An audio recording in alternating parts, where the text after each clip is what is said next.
Hello YouTube, today I'm going to be unboxing a brand new iPad Air 2020 edition along with some nice accessories for this iPad, so this will work for me as a really video editing setup.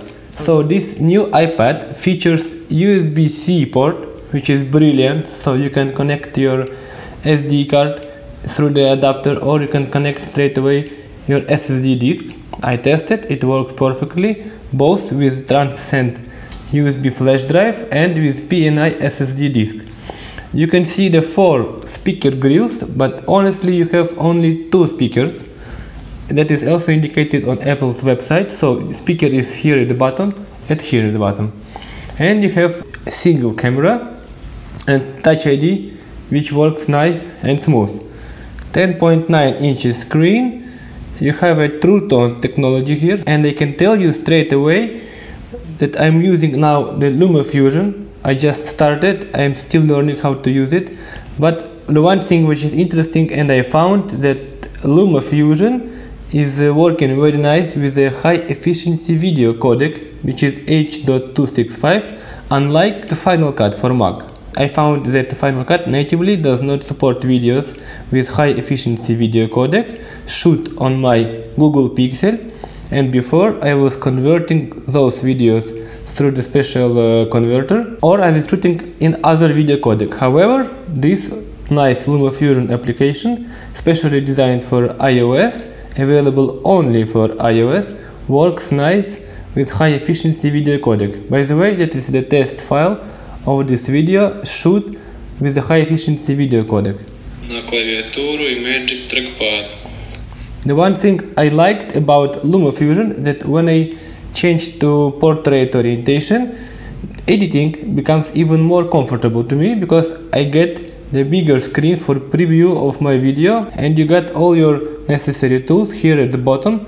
You can have a timeline, scrolling, everything is working perfectly. The other thing you got on your iPad, that is a place for charging and keeping your Apple Pencil. And here you have universal connector for a Magic Keyboard from Apple, specially designed for iPads. And that's basically it. You got a selfie camera, you have a bunch of microphones, one here, 2, and there should be somewhere else the third one. With the iPad you have a 20-watt charger, that is US version, and you also have short USB-C to USB-C cable. Here you get some stickers as usual. What I like about that iPad, that it works perfectly and seamlessly with the Magic Trackpad. Let's unbox the Magic Trackpad. Magic Trackpad I also bought in UAE at a very nice website which is Cartlow, and you can get refurbished items or clearance items at the website Cartlow. The link will be in the description for that Cartlow application. And here is the Magic Trackpad, 2nd generation with built-in battery, and you have a set of trackpad and only the charging cable, which is Lightning to USB Type A. Trackpad is already connected. There is only one switch to connect or disconnect. Look how big it is. It's larger than the palm of my hand. That is Force Touch. So if you are using a MacBook from 2015 and upwards, then you know what is a Force Touch. It is a really nice feel. Once you used to, you will not want to go to any other trackpad. It is a glass surface and the trackpad is very precise, and it supports most of the gestures you use on your macOS. So if I click here with the 2 fingers, this emulates me right click, and basically trackpad expands your communication with the iPad OS. It's much more comfortable. You can put your iPad wherever you like, as far as you want from you, and you can use your trackpad from anywhere else. The other accessory I'm going to be unboxing is this Logitech keyboard, and this one I chose because it has capabilities to work simultaneously with 3 devices and very long battery life. And here you got a sticker which shows you that you can quickly change from first Bluetooth device to second and to third. So you can connect any device, Android, iOS, macOS, Windows, whatever you like, and this keyboard will switch seamlessly in between all the computers you have connected.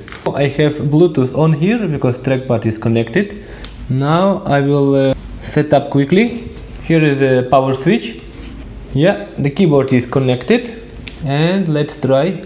Alright, let's say I go to Safari and I type Wikipedia. Yeah, keyboard works very nice, very smooth. By the way, check it out. Trackpad support force touch. When I press firmly deeper, I get this quick preview, and I have a menu pop-up, whatever I like. Let's say download file. Okay, I got the next tab. Press and keep pressing, and you got this nice menu. And it also has the feature to show you a quick pop-up menu for shortcuts. You just need to press and hold.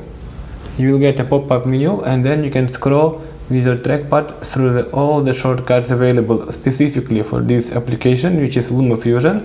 Once you are done, the shortcut menu also exists for other applications. Let's say in Safari, you do the same, press, hold, and you got the other menu for Safari. That's it. The keyboard has a really nice and solid click, so there is a decent travel, and also it feels and it builds very good. No any issues. It is not flimsy, so look how slim the keyboard is compared to the trackpad. So you know that trackpad is a really slim device and keyboard is not much bigger than trackpad. So that was basically it. A nice new iPad Air 1st generation from Apple, space gray, 256 GB, capable to edit nice 4K video footage even in a high efficiency video codec. A brilliant trackpad from Apple, the best ever trackpad you can find on the market, and very reasonably priced Logitech keyboard capable to work with multiple devices including iOS, macOS, Windows, Android, whatever you can imagine. Guys, if you like this video, smash like, subscribe if you have not yet, and thank you for all those who subscribed already and reviewing my video. Later on my channel you will see the deeper review of LumaFusion, and I will see you there. Bye.